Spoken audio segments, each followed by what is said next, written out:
আজকে আমরা মুঙ্গিয়া কামি পিএসআর আন্ডারে আজকে স্পেশাল ভেহিকল চেকিংয়ে বসি।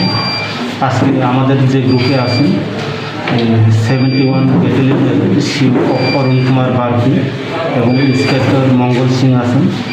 আর মুঙ্গিয়া কামির দ্রবজরিয়ান এসআই রঞ্জিত দাস এবং সিআরপিএফ যে স্টাফ আছে আর পিএসএফ স্টাফ সবাই মিলে আজকে আমরা স্পেশাল ভেহিকেল চেকিং করি। এই ভেহিকেল চেকিং করতে গিয়ে আমরা আজকে 2টা গাড়ি ডিটেইন করি। ডিটেইন করার পর সেগুলো আমরা থ্রোলি সার্চ করি। সার্চ করার পরে আমরা টোটাল গাঁজা পাই 1904 কেজি। একটা গাড়ি হচ্ছে ML 080G4094, 6 চাকার একটা কন্টেনার গাড়ি। সেখানে ড্রাইভার ছিলেন অভিমন্যু রয়, আরেকজন হচ্ছে অমন কুমার, দুজনের বিহার।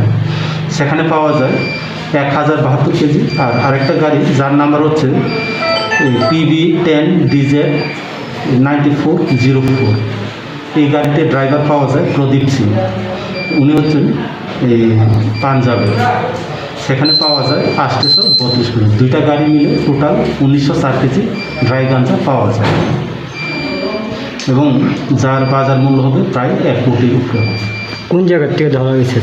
সেটা ধরা হয়েছিল মুঙ্গিয়া কামি পিএসআর আন্ডারে 41 মাইল এলাকায়। গাড়িগুলো কোন দিকের থেকে আইটে আসলো? তাদের যে স্টেটমেন্ট, মানে প্রাথমিক স্টেটমেন্ট অনুযায়ী সেটা জিরানিয়ার পার্কিং প্লেস থেকেই তারা আরেকজনের তাদেরকে গাড়ি দিয়ে দিয়েছে, সেটা গাড়ি নিয়ে যাচ্ছে। একজন বলেছে সেটা নিয়ে যাবে গুয়াহাটি, আরেকটা যাবে বিহার। অ্যারেস্ট করা হয়েছে? তাদের সবাইকে অ্যারেস্ট করা হয়েছে।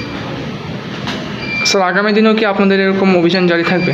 সেটা আমরা আগেও চলছে, এখন চলছে, মানে আগামীকালও চলছে, সেটা কন্টিনিউ মানে চালু। কতজনকে অ্যারেস্ট করা হয়েছে? 3জনকে মোট অ্যারেস্ট করা হয়েছে। তুমি জিজ্ঞাসা না এই গাড়িতে কিটা আছে? আমি কিচ্ছু জানি না। তুমি সব জানে, তাহলে 5000 টাকা তোমার শুধু আমবাসা যাও না, 5000 টাকা দিবে। না, এটা তো মানে অদ্ভুত কিছু আছে, এটা তো মনে মনে আছে। হ্যাঁ, তো তোমার তবু আমার 5000 টাকা কেউ এমনি দেই না তো। আমবাসা আমবাসা পর্যন্ত যাও না, লিখে শুধু 5000 টাকা এমনি দিবে। আমবাসা পর্যন্ত যাই তো কেউ 5000 দেয় না। তো কিছু আমারও একটু জানা আছে, তবু আমার টাকা ব্যাপার তো টাকা, আমার টাকা লাগে, বন্ধন দিতে লাগে, আশা দিতে লাগে। তখন তোমার কমল দাদারা ফোন করে আইতো কো। ওই তো স্যার পাইছে তো। আজকে সকালে আমরা তেলেঙ্গুড়া ট্রাফিক ইউনিট এবং তেলেঙ্গুড়া থানার স্টাফরা আমরা ভেহিকেল চেকিং করছিলাম। একটি হুন্ডাই গাড়িকে আমরা সন্দেহ হওয়াতে গাড়িটিকে আমরা ভালোভাবে সার্চ করি। সার্চ করার পরে গাড়ির ভিতরে যে সিট আছে, সিটের ভিতরে দেখলাম একটা গোপন কেবিন আছে। সেই কেবিনের মধ্যে আমরা টোটাল প্রায় 79 কেজি গাঁজা পাই আমরা। স্যার, এইটা কি মনে হয় আপনার, এই যে কেবিনটা কি অরিজিনালি গাড়িতে থাকে না? এটা না, দেখো তো মনে হচ্ছে গাড়িতে এই ধরনের কেবিন থাকে না, তাদের নিজস্ব বানানো মনে হচ্ছে এমনই। তাহলে কি ভাবছেন, এটা দিয়ে কি আরো পাচার করা হয়েছে না এই আজকে প্রথম? হতে পারে, এটা সঠিক বলতে পারছি না। এবং আমরা দুজনকে জিজ্ঞাসাবাদ করছি এবং তাদেরকে আমরা ধরেছি গাড়ি থেকে। আমরা যে দুজনকে গাড়ির মধ্যে পাওয়া গেছে ওদেরকে জিজ্ঞাসাবাদ করছি আমরা। মানে এখন পর্যন্ত সঠিক তথ্য আপনারা কি পেয়েছেন যে কোথা থেকে আনা হয়েছে এগুলো?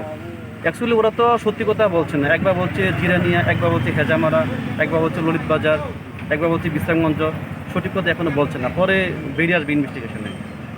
Subscribe Borok Post for latest news and updates.